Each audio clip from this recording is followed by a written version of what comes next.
Hello. No. Asking Zoya. Good. Yay, okay. I'm glad. So much for asking. Yes. Oh, thanks for attending as well. Yeah, no problem. Good. Okay. So we have group 2 and group 3. So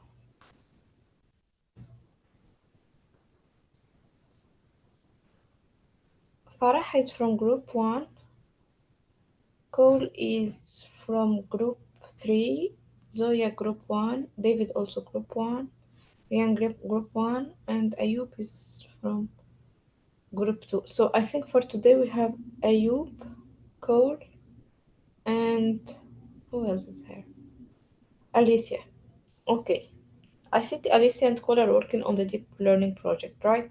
Ayub is the only one working on the like ML project.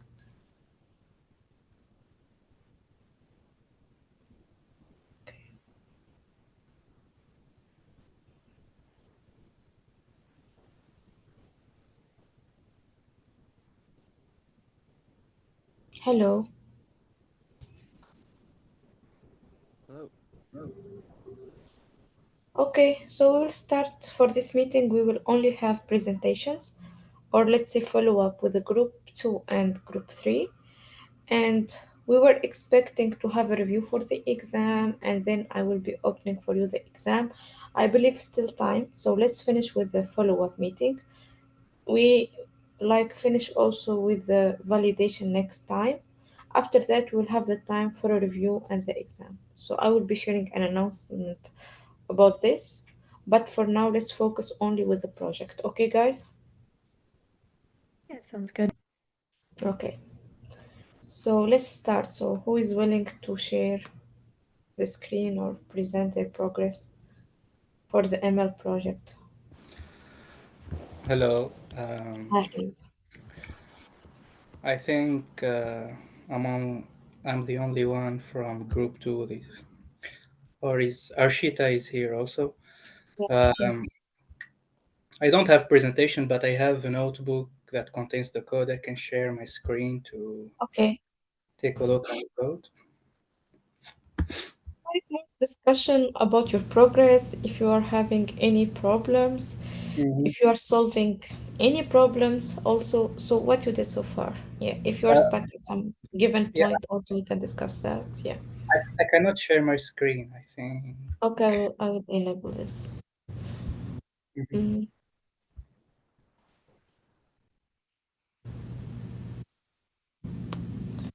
But Ayub, sorry, I wish you don't mind to record this meeting.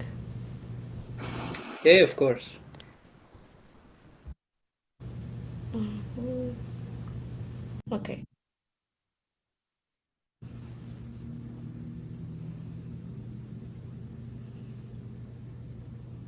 Okay, so Ayub, you can share your screen now.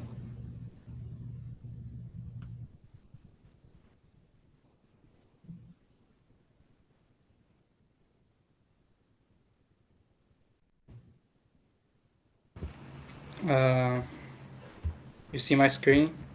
Yeah. Okay.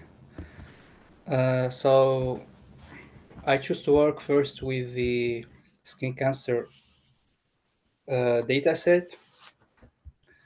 So first, of course, I imported the libraries, etc. Then I have tried to make the images in one dictionary and the labels in another one, so it can be good to read it after. So this is the metadata point CSV file, which contains the lesion ID, image ID, DX, DX type, age, sex, localization, etc. So it has um, 7 columns. This is another file that I Great read. point. Sorry, it will be like a discussion with all groups. If you others, like other members from first group, also want to interact. So in the description of the project, we are talking about image classification. Mhm. And in the case of skin cancer, beyond or besides images, there is this metadata information. I think we didn't discuss Yeah. it in the group. Mhm. So because there is like images, okay, it's there, and you can find it with the ID. And also you have additional information like age, sex, location, and so on. Yeah. So if you compare this with the MNIST dataset, for example, you only have images. So in order to make the work simple, you can only deal with this, you only consider image data and deal with image classification task. Okay? Yeah, that's what I did. But first, Okay. I thought I must explore all the Yeah, data, all sure, the sure. file to see. Yeah, but then I only work with the images and the labels, of course. Perfect. Okay. So after that, I added some columns like the path to the image, the cell type IDX, which is an encoding of the cell type because it's a categorical feature. So we need to make it an integer like this. Okay. So for every DX type, no, sorry, for every cell type IDX here, uh, we encode it to a number so the model later can Yeah, understand it. makes sense. Okay. Then the data cleaning part. So I here displayed the non-values. So I found 57 non-value for the age column. So I decided to drop it because it's not that uh, high values, so I decided to drop it. Or I can, of course, fill it with the mean values or something else. But here I Okay. decided to drop it because it's only 57 lines of 1,000, 10,000 Okay. lines. So it's nothing. It's very less, yeah. Mhm. Then I displayed it one more time to see if there is other values, and we see Okay. that Well done. we don't have any non-value. Mhm. Here we can see the types of the columns. And then I plotted some plots to see, for example, the distribution of the targets. So obviously our data set is unbalanced, so we must think of some techniques to make it more balanced. For example, we can see that this target is has more than 6,000 um, value. Yeah. This is, for example, has I don't know, maybe Maybe 100 even value. four. Even four. Okay. Yeah, so here we can think of some techniques like data augmentation, etc. For now, also this plots for the localization of the cells, so we can understand more our data set. Okay, 1 second, Ayub. We have Mhm. received a message from Farah. She say, I think if you drop the age, it will drop the image's ID where the age does not exist. And since we'll just work on images, you risk to drop the ID. Yeah, she's right. Yeah. You got her comment or not? If you drop the age, it will drop the images ID where the age does not exist. And since we will just work on images, we to drop the IDX. Yeah, It's not a huge loss, like Zoya said, but at yeah, the yeah, end, yeah. we are trying with data augmentation and we are Mhm. losing kind of 57 real images. So, different somehow. Yeah, I think like Zoya said, it's only 57 lines, so it's not that big deal. So No, but you didn't understand the concept, Ayub. Yeah. Y- Okay, whenever you have less data, don't ignore even one image because at some points we think of like 50 images. It's okay, it's less, but it's enough to generate like 200 or Okay. 300 images as base images, you understand? Yeah, yeah, yeah, So with if you are thinking of data augmentation and we are already like suffering from shortage of data. So mhm. okay, this is less and this is nothing, 57. But if we will think about using for building or generating new images, it may make sense, okay? Yeah. So okay, it's better not to drop this column if even from the start you will only like focus with images. So just keep everything, just concentrate with the images. Yeah, Okay, but for now but it won't make any difference for you. Okay. yeah, I didn't drop the age column. I didn't Yeah. do that. I did drop some lines, not the column, not the age column, like we see here. Means the images are not dropped in this case. So this is the age column here.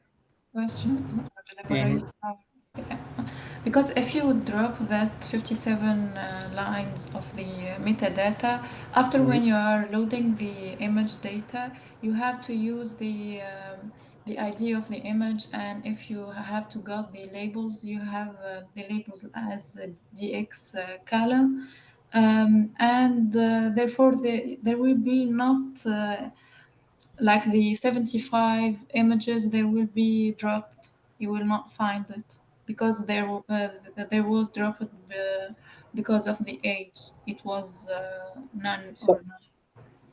so from what I understand, that you said that if I drop those, I won't.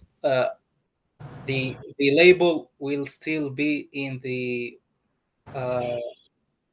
other data No, frame. because if you drop the age of a specific line, it will drop all the line. So all the information about this Yeah, line, even the ID and yeah, the image yeah, yeah. path and everything. This is why we risk to lose some pictures. That's why what I'm I said. aware of that, but I said, Yeah.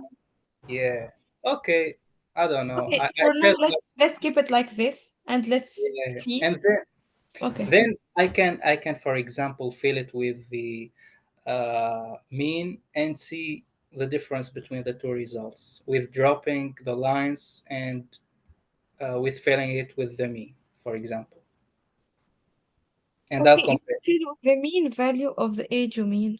Yeah, yeah, the mean value of the age. But from where you will be bringing the images for that mean ages that you deleted. And that ages, like Zoya was mentioning, they might have some rare classes that we only have few Yeah, examples. So in this case, it no, no, might be a little problem.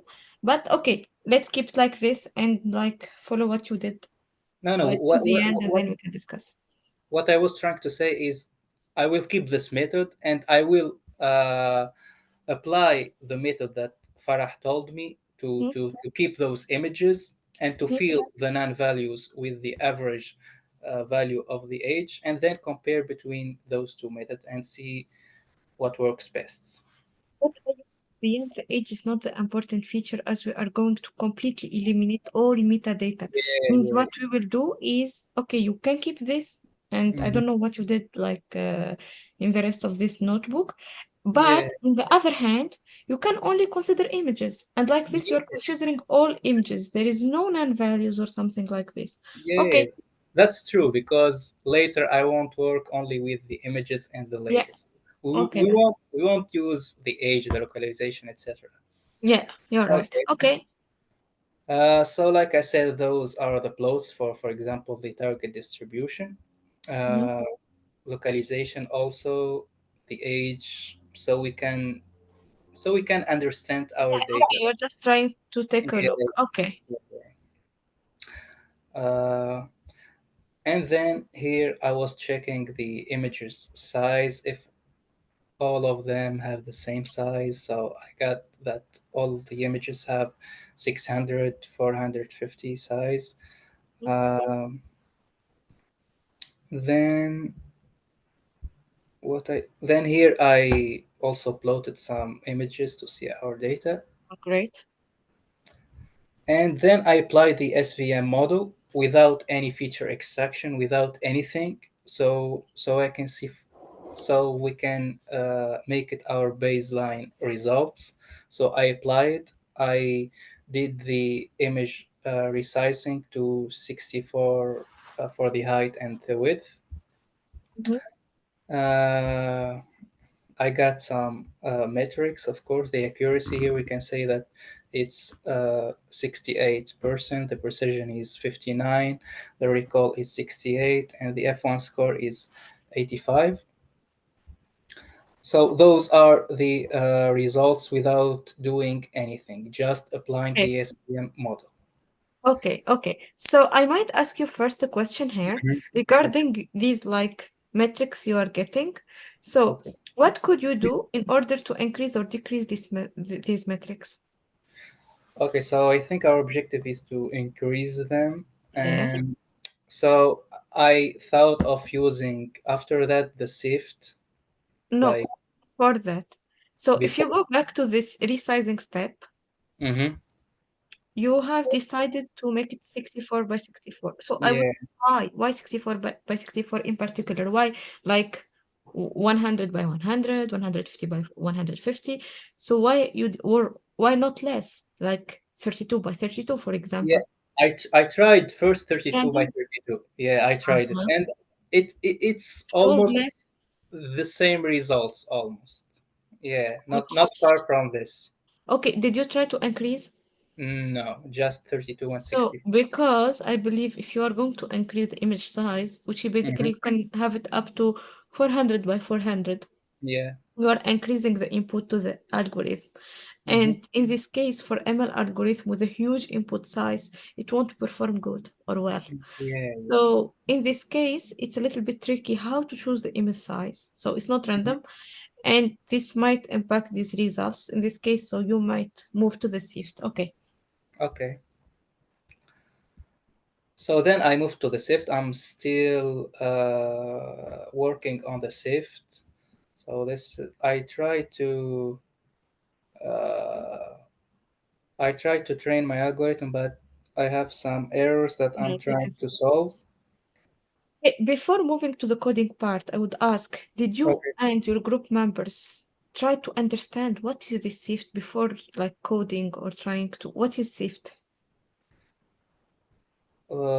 Honestly, Okay. It is we for feature extraction, but I Mhm. would recommend like 1 to 2 days just reading, even on Wikipedia. Last time I was talking about this, I guess I didn't share, but let me share with you. Mhm. So, okay. In Wikipedia, there is scale invariant feature transform link, and I find it useful actually. It has all Okay. basic like informations you might need to know about this. So, okay, I would recommend before starting to code the shift part, you start reading about it to understand. Okay. And after Okay. that, so you can open the link since your screen is shared, so we can discuss this now. Last time we didn't have enough time, I remember well. Mhm. Okay, so this is mainly the idea of SIFT, scale invariant feature transform. So given an image, we are planning to extract some invariants or features, okay? And for the SIFT, if you go down, there are multiple steps, okay? And like you can finish all steps, like first thing, scale feature, go down. We go through the steps, like there is the convolution go down. No, these are application domains, but how it works when it starts working about, yeah, extrema detection, key point localization, and all this. So you can stop at this level of the shift like descriptor to not complicate it more, okay? Because we are working with image data, so it's enough to we understand that we need not the whole pixel information. You can see on the right, these are the shift four steps. There's 3 steps you can read in the title. So the first step, there is a common title down for these 3 images, which is like after scale extrema, you are going to detect multiple points, like in the sky, for example, or regions which are not like interesting for us. We don't care about that. And Mhm. after that, we start like reducing the space. You can check, compare first and second like image. Go up. Okay, for the first one, you can see there are multiple points that we don't care about, okay? And the Mhm. second, like, is kind of adjusting the contrast so that Yeah. we are only considering the points that are like making part from our main object. In our case, you can see this like a skin cancer or skin lesion image, and the key points are we are not going to consider the whole image, the background of that, like the skin like parts which are not affected with the lesion. So what you need is some points from the lesion in order to summarize, I'm going to say, the whole image. So instead of giving to your ML, like I'll go 64 by 64 images, pixels, sorry, you are going to select few key points, they're called key points, and Hmm. you are going to discard those with a low contrast and so on, and it's a whole process I invite you to read about. At the end, your input to the algo is going to be this like last set of pink points, okay? It's not the whole pixels, but few points that are like summarizing the whole object, okay? So this is the idea, and this is what I would recommend. In this case, Ayub, you can compare. If you give the image with, you can have a table and it would be appreciated. If you have your image with a size 400 by 400, 100 by 100, 32 by 32, for example, given as input to the just what we say ML algo like SVM, or Hmm. if you consider sift key points and you can have a study on the number of key points given to this algorithm as well, and you can understand the difference between the both approaches, okay? Okay. Okay, so for SIFT, I would rely on Farah because we were working on this before during her capstone project. So there is a SIFT. I know very well there is like the existing SIFT function that you just call, and it's going to give you key points. It can give you set of like directions or like the whole descriptor, let me say. You can use that if you would be able to just extract from that only key points. It's okay. Otherwise, Farah can share with you the function with which you can just extract the key points, and that is it. And these key points you are going to feed your ML to your ML algorithm. Okay. Yeah, that's gonna be good. Okay, this is the first command. The second command is last time for the first group when they were choosing to work with neural network algorithms. They Hmm. didn't do SIFT, and I was appreciating that because they were aware that this kind of algorithm does not need to have like this kind of pre-processing. Even if we can do that, we can only compare, but it's enough to understand that it's mandatory for the ML algorithm to do this as a pre-processing step. For the, we can also compare if we don't do. For the neural network algorithm, it's not mandatory, and also we can compare in all cases, and this will be really appreciated. Okay, so I think now Okay. things are more clear for you guys, and you can keep working. Okay, Yeah. so yeah, So so I thought I ran first some ML algorithm like SVM before yeah, passing it's a to the good next. idea. Yeah, which is more advanced like CNN, and they Yeah, yeah. obviously It's a will. good idea even to prepare means like KNN, SVM, prepare like NN to have the codes for this. And next you will focus only with this step of SIFT, for example, or balancing data. Okay, Mhm. this is the first thing. The second thing you didn't tell us, Ayub, about balancing data. Yeah. So that's gonna be the next step. So I'm Okay. thinking of doing some data augmentation in order to make it more balanced. So that's gonna be my next step. Okay, great. So Farah is sharing the implementation of SIFT parts Okay. one and two in the chat. So try to save that. Otherwise, we can share also in the share in your Discord so that we have track of everything. Okay. Uh, Also, Okay. Mhm. some members of the group cannot make it today, so they work the No whole. worries. No, for me today is just a follow-up meeting. So even Yeah. if I was last time checking attendance or something, Mhm. I want just to make sure at least So like for each they part one of the students who worked on that are present. yeah, Otherwise, anyone else they even working on something other than what you did. They Yeah, even share their codes on the Discord channel here. you can share me. Sorry, you can add me Ayub to this Discord channel because this is the only group I like. Okay, okay. I'm not So, with. I'm not imposing, by the way. But the only thing that yesterday I had great news. I was sharing with the group 1 and 3. You guys, I didn't share with you. Okay, so the news. It was. I was mentioning. Okay, I'm done with the exam grading, first exam, mhm. and somehow to keep it like fair with everyone, the exam was 110 out of 110, yeah, yeah, out of 110. And the maximum I was having student Zoya had 100. So I've decided to give everyone 10 extra points so that we keep the order and at the end also we increase the grade somehow. So everyone, like without any exception, got 10 extra points for the first exam. So I feel like it's perfect results that we are getting for now. For the second exam, that is going to be like by next week, I would say, I'm going to give the extra points that you guys earned, whether in like thanks to your participation in the class, in the one-to-one meetings, or in your presentations. So this is going to be add only to the concerned students for the second exam. Yes, Okay, thank you so much. welcome. Okay, So you are that's showing me something in Discord. If you can go through this, it's okay. Otherwise, I can go back and see. We can discuss it now, yeah. yeah. So that's not my code. So this is Raid code. Right. He sent two codes, and this is Corey code also. So Just I uh, want to understand the context of this code. okay, So Raid is working on convolutional CNN means classifications, creating a COM2D model and giving the input data Y28 by 28.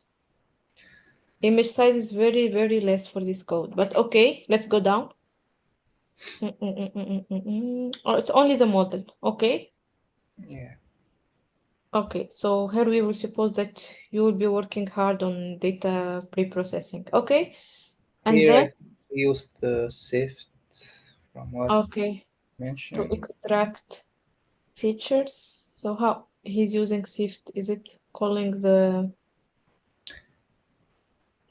Uh, he's creating a function? Okay, okay, okay. Extract Sift here, features. yeah. So you need to be careful about the Sift features. Is it the key points or not? Okay. Try to plot. But Farah is at the end sharing as well. Okay. So Okay, I that's think this code is kind of general, so it's not taking into consideration like MNIST or any data set.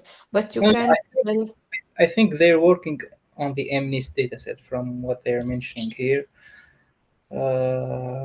okay, MNIST load data. Yes, Okay, I see. yeah. This is Also, why it's 28 by 28. yeah. Great. Also, Corey, I think is also working on the MNIST dataset. Which model? So he I can used. see. I really Okay. don't know. Also, I see it on the top. You can understand Ayub. It's a very simple trick. You see from the imports. mhm. Yeah. So Ah. it's gonna be SVM too. Oh, but why he's using many batch key means cluster? Maybe he's doing clustering and then classification. So let's see. I think so. Yeah. Mm-hmm. So Okay, extracting features.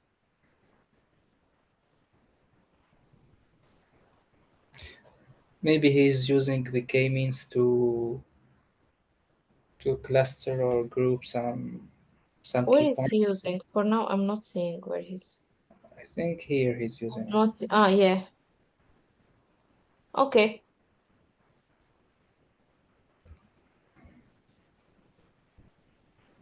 Hmm. And then I think he used here the SVM. Yeah. Okay. First, he's done some clustering, and then based on those clustering, he's applying the SVM model. Okay. So let's think we got here. I don't know if anyone else from my group is here. He can talk of what he did.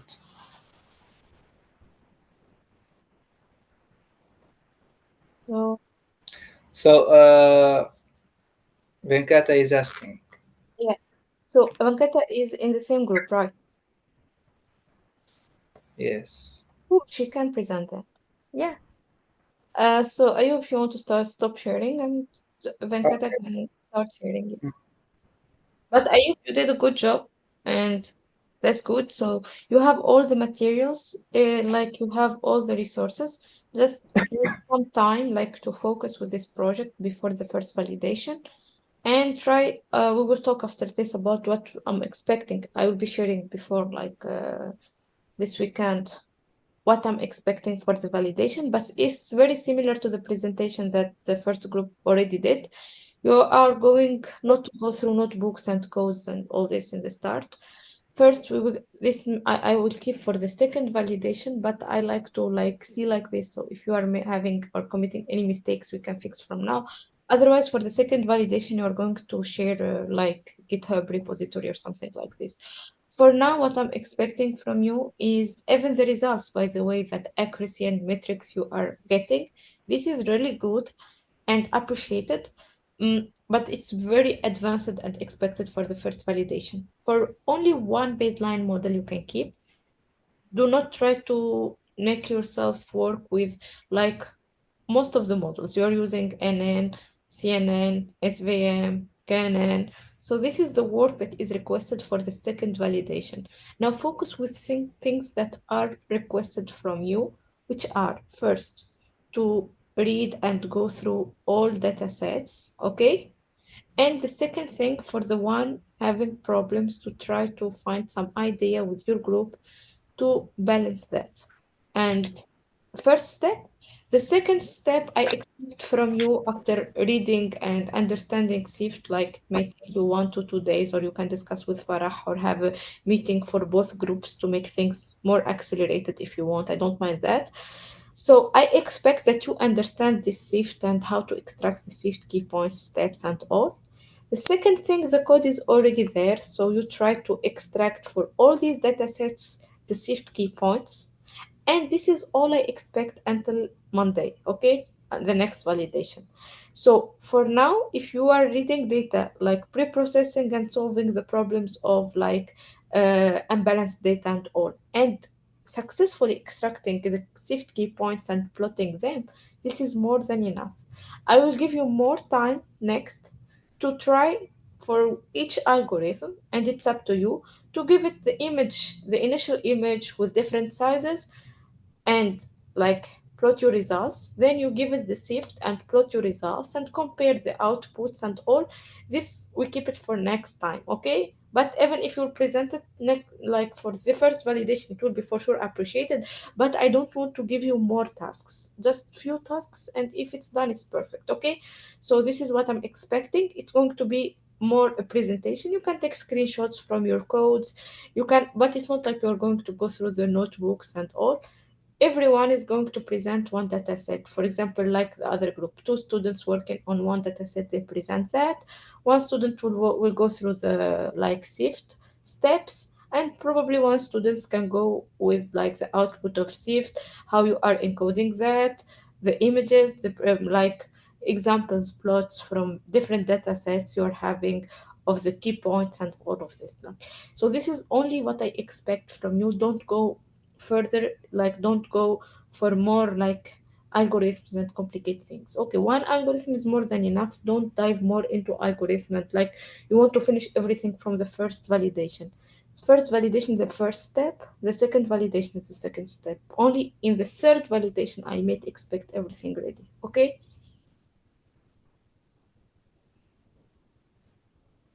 So, am I still sharing my screen? I think Think no, I no. only I see on. you. Okay. So Venkata and I will share.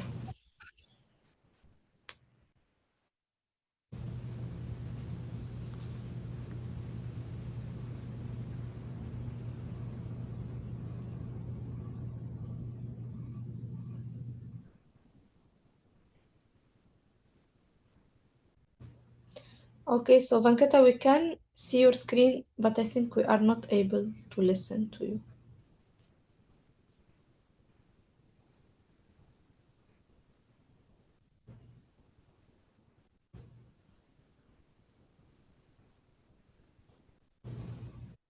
Hello?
I think there is a technical problem.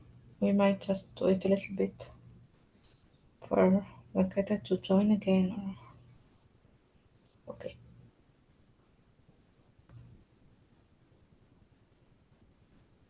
She said in chat she thinks her mic isn't working. Oh. Okay, she can share with anyone else or. Mm-mm.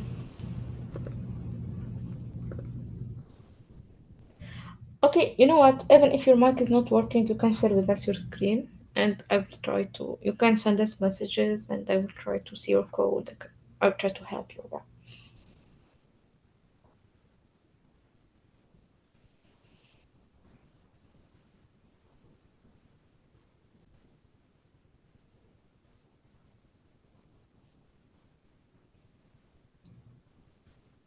Okay. So in the start here, you're just importing load data MNIST. So you're working with MNIST, and you have the conf2d means you're working with CNNs. You are having your data. This code is quite similar to the code that who was sharing Ayub. It's not right. It's from the ML group. Just seen this right now. Something similar, which is the CNN model on MNIST data. Okay. Okay. I just seen this code from your group in the Discord when Ayub was sharing. So you can go down. It's okay. We can go through this again if there is something additional. Was not in the in Discord, for example, we cannot see these plots. So okay, you are trying, and this is good. So you try to plot samples, and even in your presentation, guys, so when you will be talking about the data set, you can plot your own samples. You say these are the samples. Okay, if there is any problems, you can figure out or check. If you have any like important line of codes, in this case I encourage you, like for example, to change from like color to grayscale, for example, or something like this. Okay, and the results here, it's just down. The validation accuracy is like, whoa, it's good. Like 98%, and the accuracy is also 98. Oh, there is a little bit of overfitting here because if you find the validation accuracy more than the accuracy, then there is a little problem. But in your case, it's not that huge. In the epoch just before, the same problem was there. And in the okay, so this step of model evaluation we can discuss like for the next step, but for now what I can tell you, even in the class we are still not coming at this point. Okay, last time we seen the CNNs, and like to write code about CNN, I'm very happy that everyone is doing this. So you guys are now familiar with this, just like you are creating your sequential model, which means the layers are sequential. If you have the layer n and the layer n plus one, they are coming like connected to each other. The output of one layer is fed like the input for the next layer. And it's very simple to add layers. We are studying last time two types of layer, convolutional and max pooling layers. So to add convolutional layer, you're using conv2d, and to add max pooling layers, just you're using max pooling 2d. And this function is taking as input first for the convolution, it takes the number of filters And the number of filters means given an image, how many representation I am generating, okay?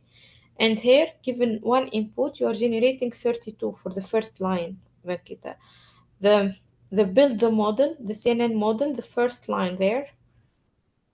Yeah, so it's conv2d taking 32, it's generating 32 representations or filters. And then it's taking 3 by 3, which is the size of the kernel that is going to apply the convolution. And we said last time this kernel is randomly initialized, and then it starts extracting features randomly until convergence. We keep updating these weights until like somehow they are fixed, and we find that the CNN is able to extract some invariant features.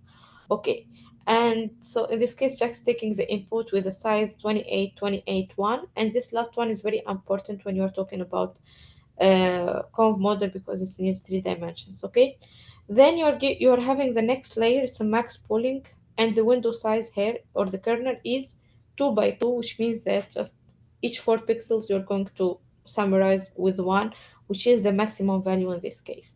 You keep doing this one more time, conv and then max pooling, and after that there is the flatten layer. And the flatten layer, it's like making all the elements you are getting next to each other. It's kind of making them in one single monodimensional like vector. And after that, you are having the two dense layers, and these correspond to the classification part, which is the MLP or the fully connected. So for the first layer, you're having 64 neurons, and the last or the output layer, you have 10 neurons. Always in the output layer, you have the number of the classes of the dataset you are working with. So here, the MNIST data has 10 classes, 10 classes. This is why in the last layer, you have 10 neurons because each neurons is giving to give you as output. You see the activation here, it's softmax. So you are going to have a probability values of belonging to each class. Okay, and then we consider the maximum one to say this is 1 or this is 9 or this is 0 or whatever. So this is all, and then we compile the model and train and evaluate. And okay, so I think you are doing good. Okay, you go down. That is it, right? Only we're having the labels predicted one. No, there is a problem, by the way. You see your labels, true label is always wrong in your case. I don't know why. So the true label is not 2 for the first. Okay. 7 predicted 7, which is correct. Go down. 2 predicted 2, correct. 1 and he's predicting 1, correct. Okay, then I was just reading from down and this is why I thought something is wrong. Okay. Great.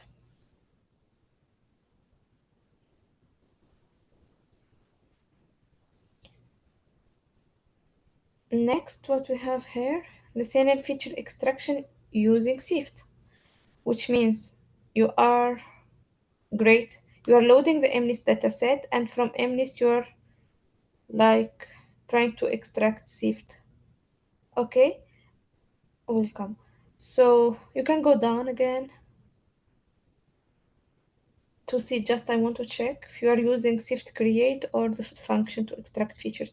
So for this part of extracting features, we are clear that we will use to not complicate things, and because to apply the SIFT for the whole data set, it might take more time and resources. So we just stop in the key point step that Farah can help you with solving that. She can share with you the code and all. Only consider the key points. Okay, that's good. Okay, this is what I'm expecting. Uh, the SIFT, I'm just checking now. Yeah. So you are extracting from the training set. You have some plots for the SIFT?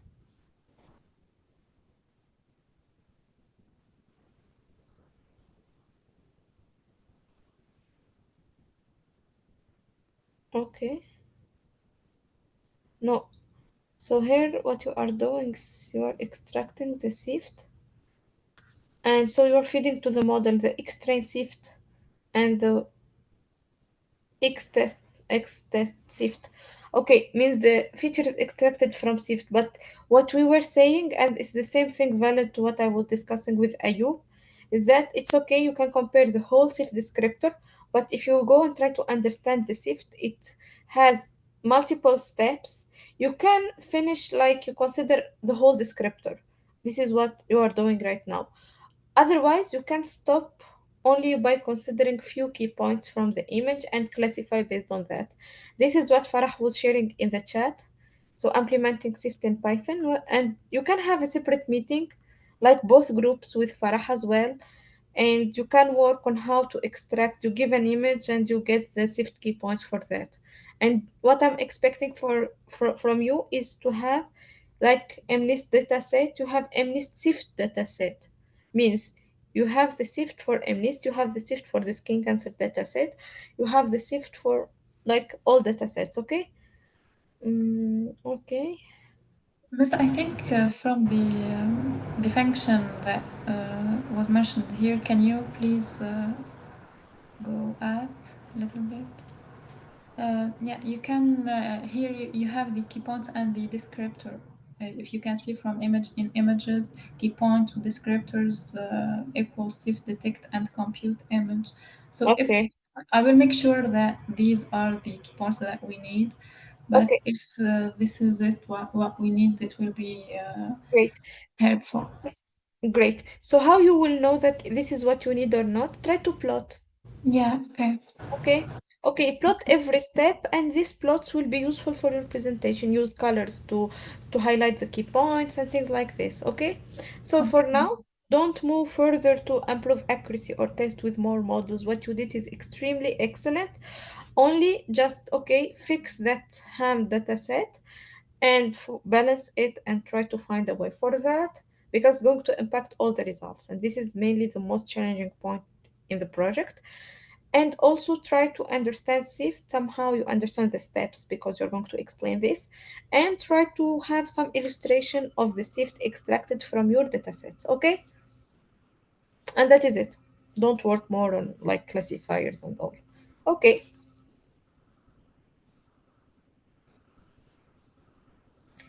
Okay, so I just want to make available one video I'm sharing in the classroom last time. We are still talking about CNNs because we're going to transit or move to the last group. So here I want just to share with you this video. Oh, I can share it from my laptop. You can stop presenting, Venkita, and thanks a lot for sharing the code with us. So let me share my screen.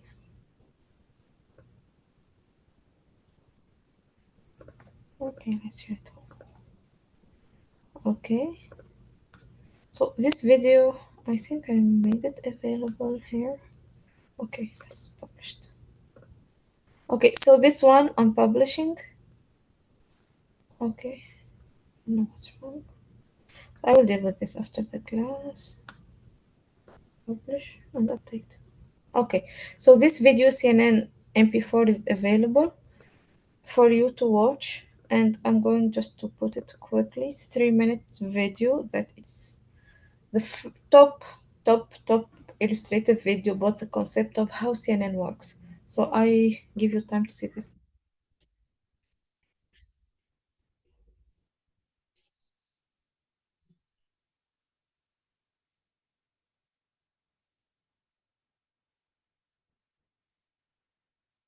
There's no sound. Oops. How come?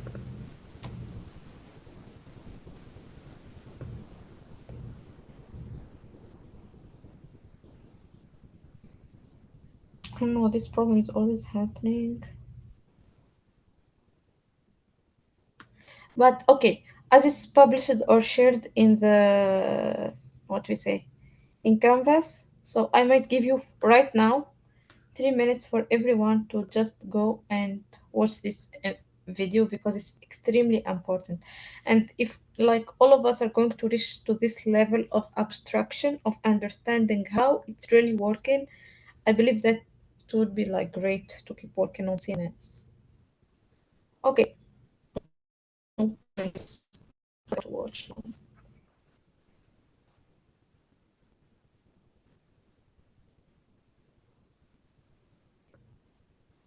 Or watch with voice here. Just please.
Oh, yes, sure, David. So I'm noticing everybody using like different things with the code, or like for example, like uh with the images and stuff like that. Because I'm starting to notice like I know people using like uh somebody was using something I forgot what it's called. It started with K. Uh and another using this. I'm like, from your opinion, like with the images and like the detections with it, it I kind of come back to you with that because like I said, I'm trying to think of the question. Sorry. It's okay, take your time, Yep, no worries. yep. Okay, so otherwise, what do you? I was just wondering if it was K-means he was thinking of.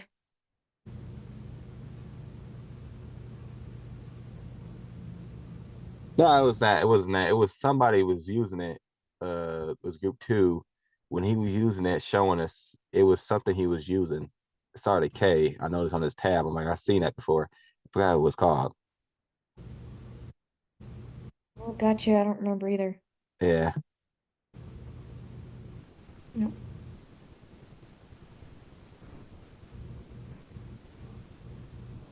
With the K, we seen the K means for the clustering and the K name for the classification. You're not about thinking about the K means. It was something he was using when he was showing it. Like it was an IDE he had. It was like something he had. I'm like, it was started at K because I know everybody using different IDEs. Like some people use Anaconda or the other ones to do the code, and he used it for something else. I was like curious to ask what he was using.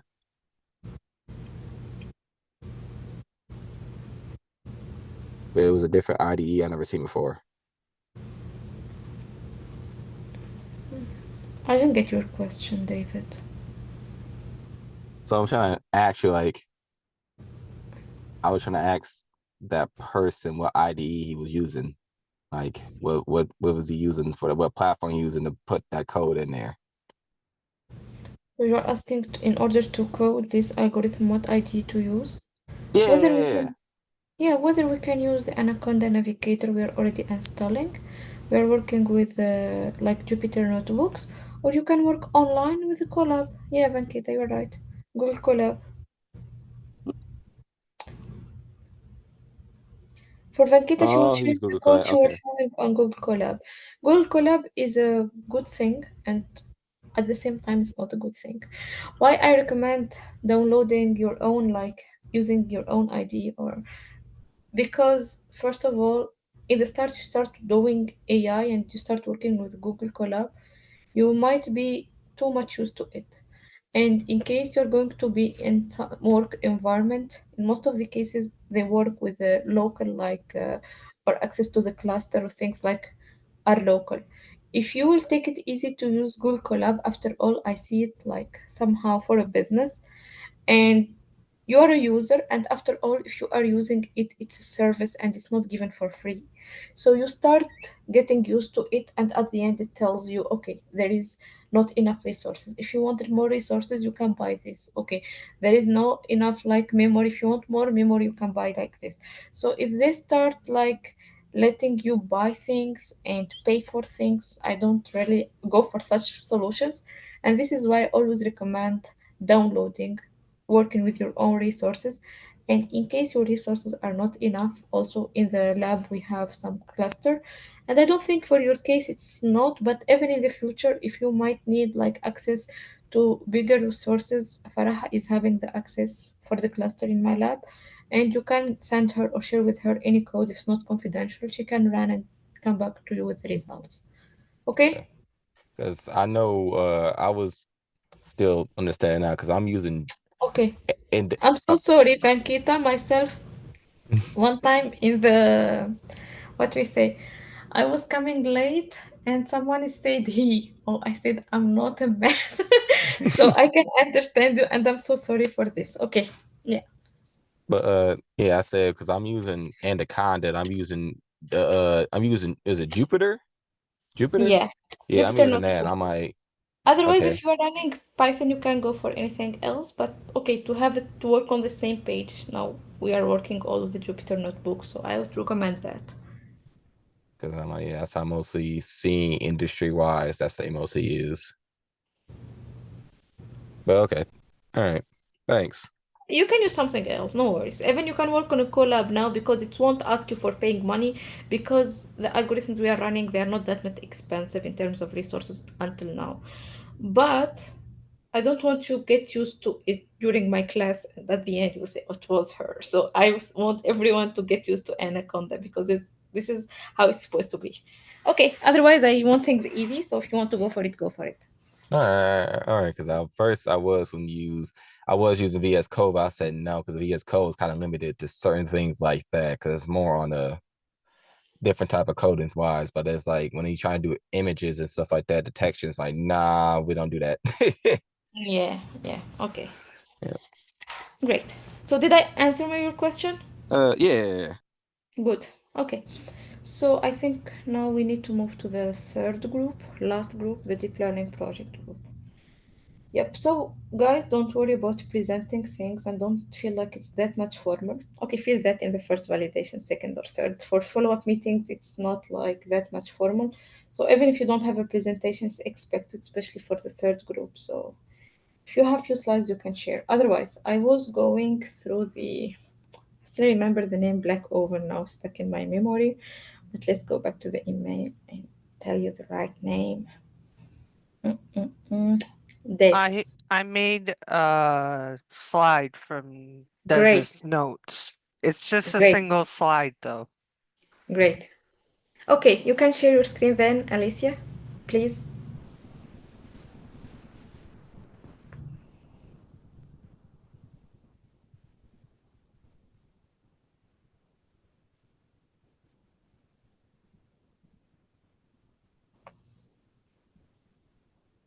Just a second, I'm figuring it out. I think sharing, right? Yeah. Mm-hmm. We can see. Wow, it's You a can nice see slide. it now. Okay. So, these are from Dez's notes. So, he wrote them. I did not. I So was I'm reading these notes, all of them. I think you made it like short, and this is a great job for presentation because, like, one advice I might give for your final presentations for any validation, okay? Always do not try to put that much text and information per one slide. Make your slides easy so that someone who's just seeing your slides don't feel, I need to see all this, read all this. So make it simple and try to speak more than reading while presenting. This skill we are going to like work more on it during the first presentation. Otherwise, I remember few students were presenting, and you really guys have excellent presentation skills. Okay, so go on, like Alicia, yeah.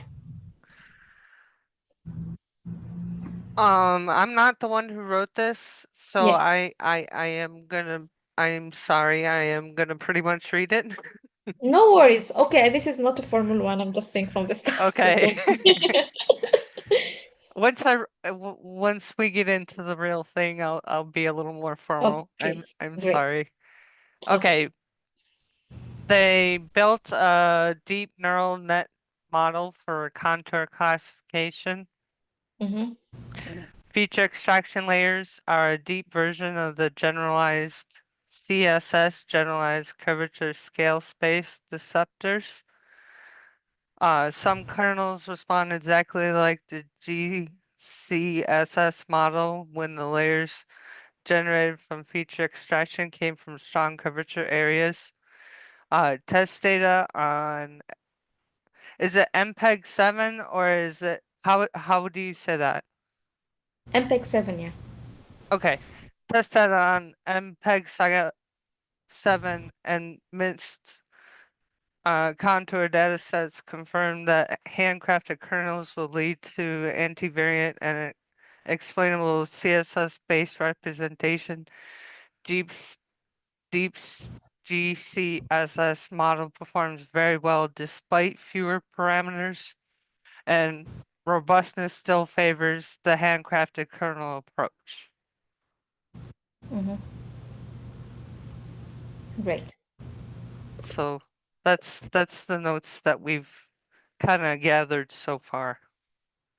Okay, so for today, what I am like, I understand. I was discussing with Cole last time, one-to-one meeting it was, and I I was telling him while reading a research paper, it's very normal. And okay, if any other group members from other groups, it's good to be here. Probably one day you're going to deal with a research paper, and research is completely different from the task that group one and two are doing, which is just implementation task. You know what you have, you know what you will do, and whatever results will be, it's just going to be like that.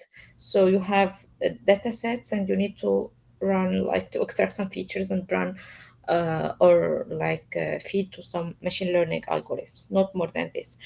Now, for your case, you don't have exact steps. Okay, even that I was mentioning, you will read the paper. This is your first step.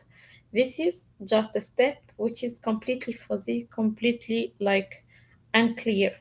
And I wanted to give you time to just, I understand you will be lost. You will be hating the paper. I was discussing with Cole. You don't want to open it. You're trying to open it many times. You're not able to read it all, and you just say why I'm choosing or going for this project. Whatever the research paper, it's going to be the same. So reading, sometimes it's not an easy task, especially you are exploring something new. And that just this week we are exploring the CNNs, so it's a very normal thing. So what happens is that it depends on the student approach.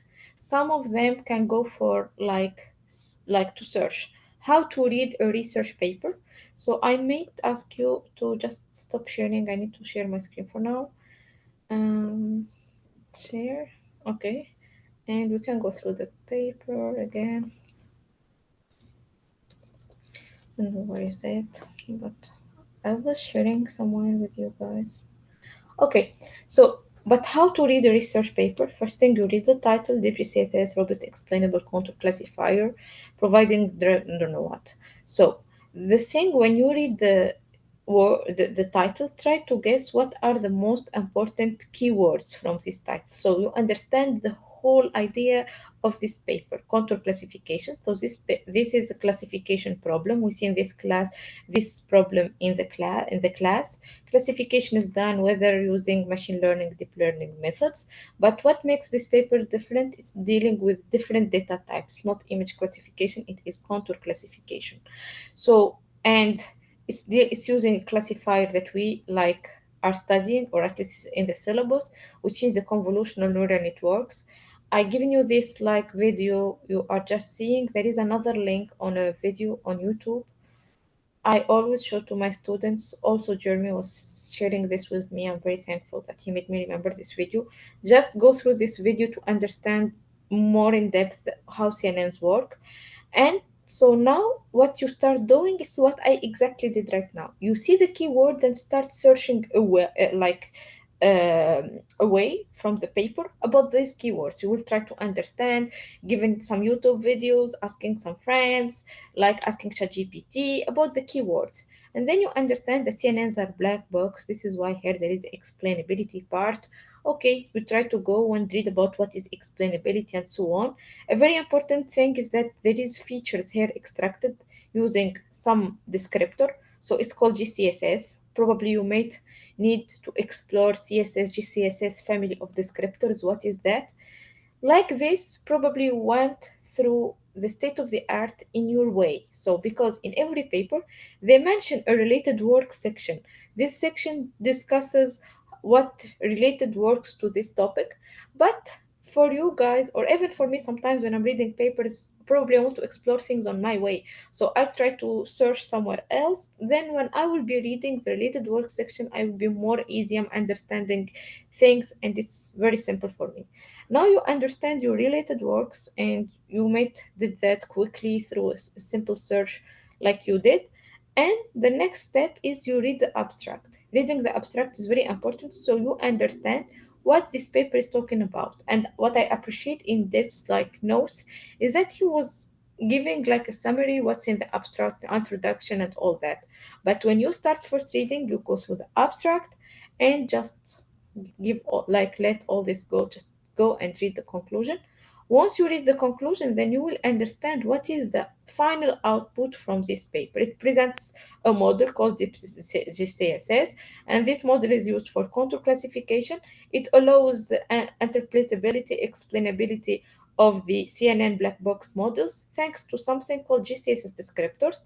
And you don't need to understand everything in details. Try in the start to get the overall idea how this model works. Like it's here you have like convolutional layer, then you have max pooling layers, dropout layers, and each one is doing something that in correspondence with how the real like or original GCSS works.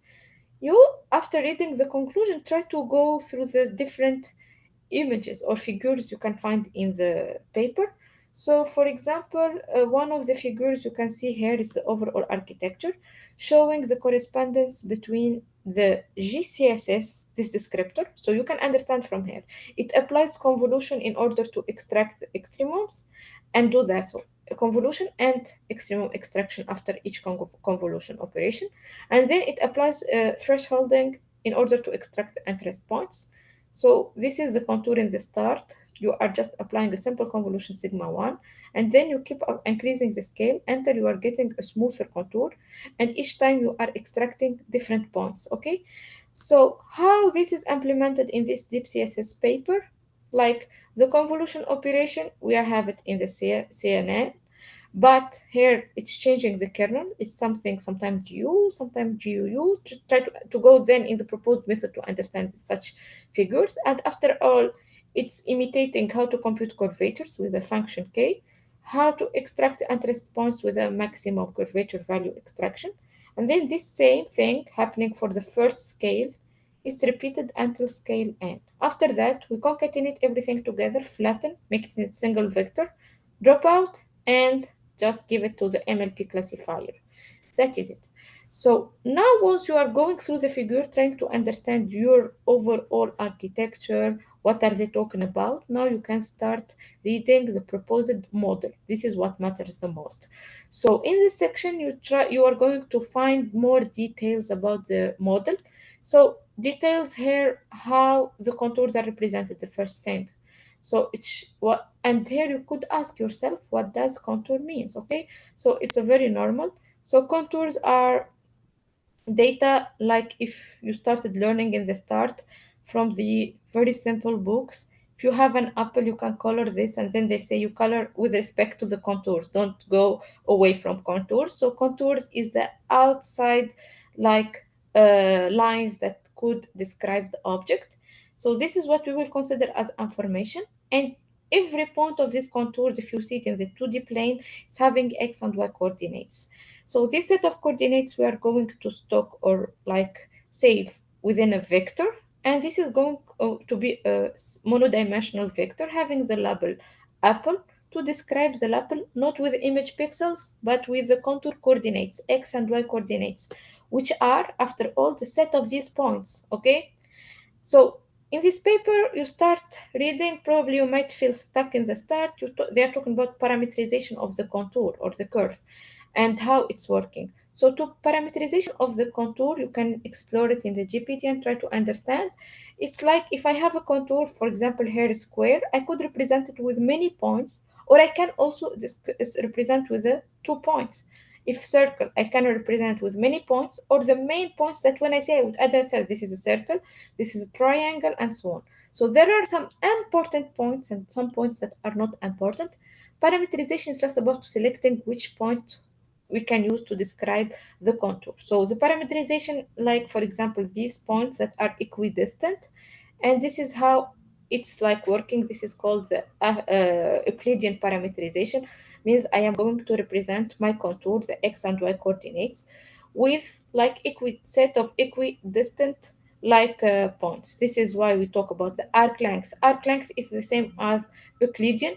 So parameterization, it has a mathematical formula. Don't kill your brain or make it hard for you. Try to understand like I'm explaining things, okay?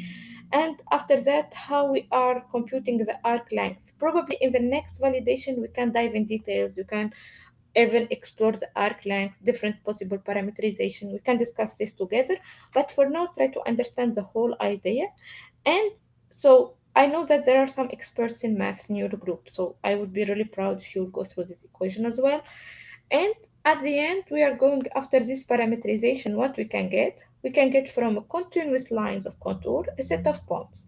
You can have like here, this contour represented with 70 points, and this one is more, if you increase the points, it's represented with 120 points.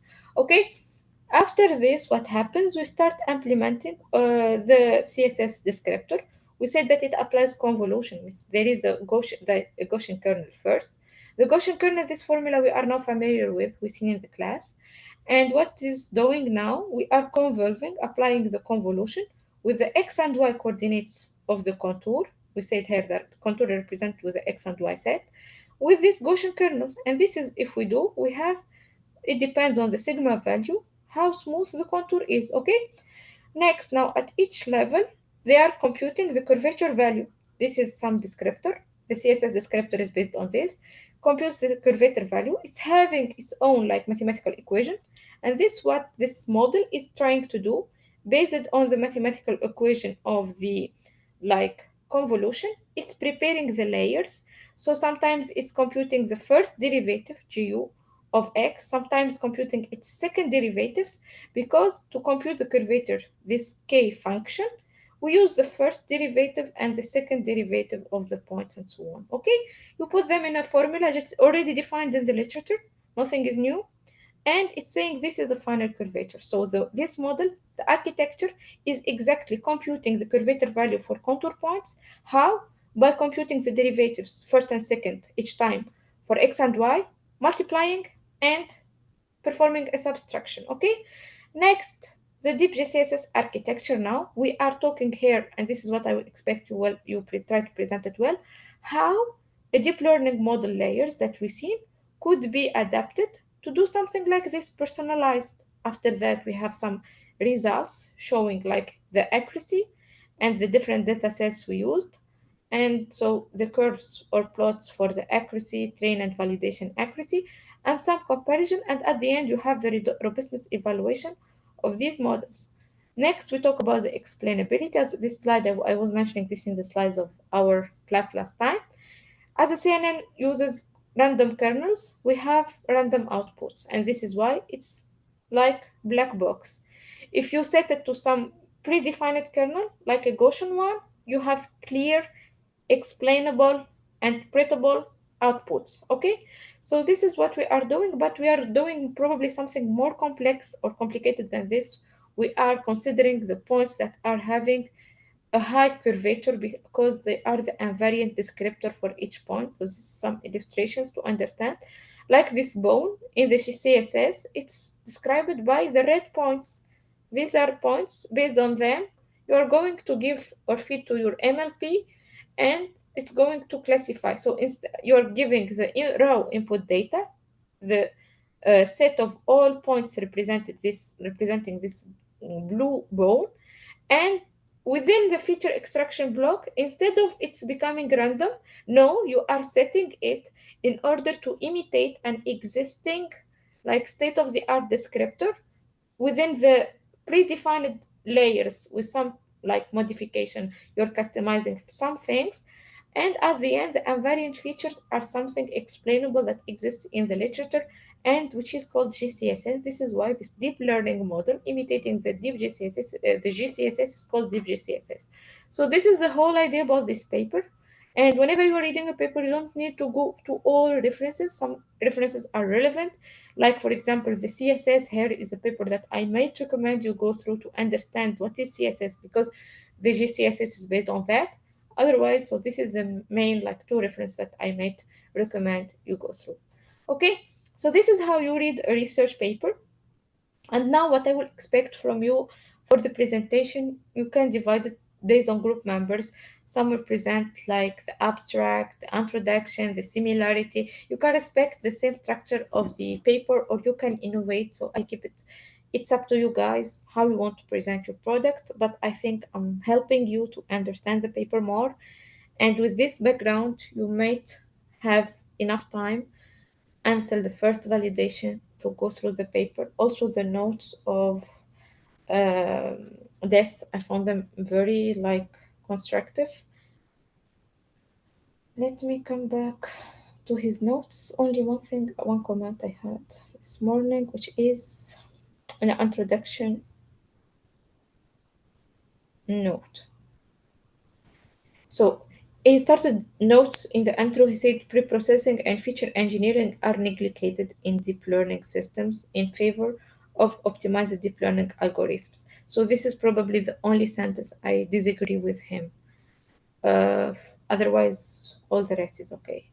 Okay.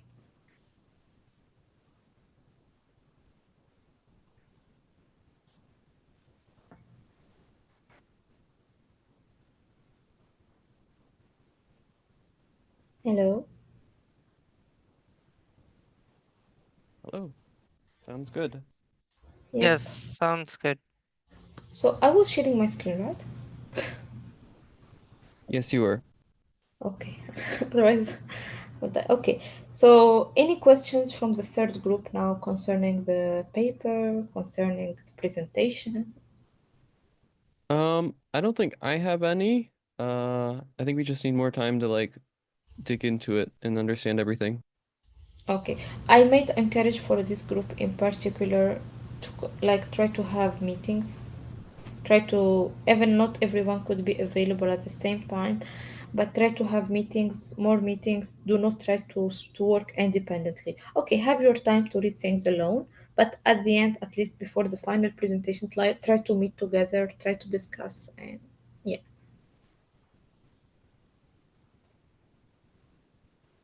Got it. Sounds good. Thank you. Okay, welcome. Any other questions?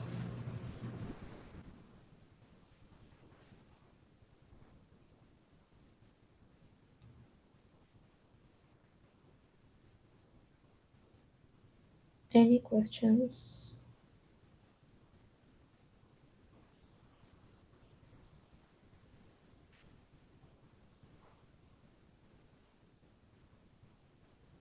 Okay. Otherwise, we are done for today, I think. Okay. Alicia is here, right? Yeah, I'm still here. Okay, so Alicia, it's up to you. If you want now, if you want Friday, I'm available as well. Friday works better for me. Okay, me too. I'm feeling too much tired now, but it's okay. We keep it for Friday to discuss like more and better. Okay, see you. Good day. Okay, bye bye. What link do I use? I will share with you just like one day before. I will add it to my calendar. For right now, I'll do that. Okay, no problem. Okay, see you.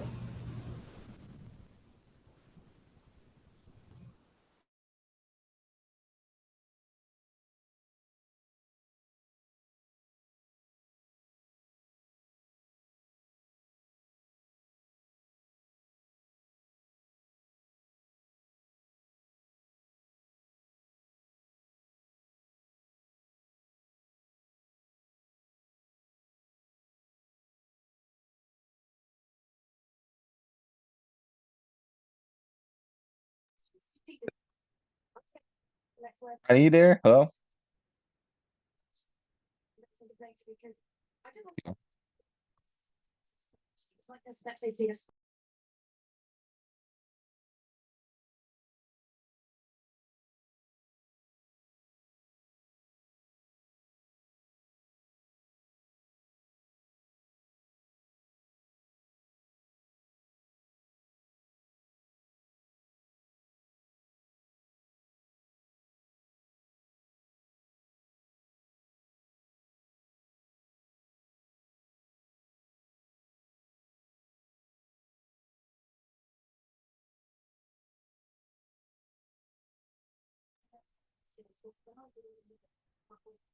Brian, are you there?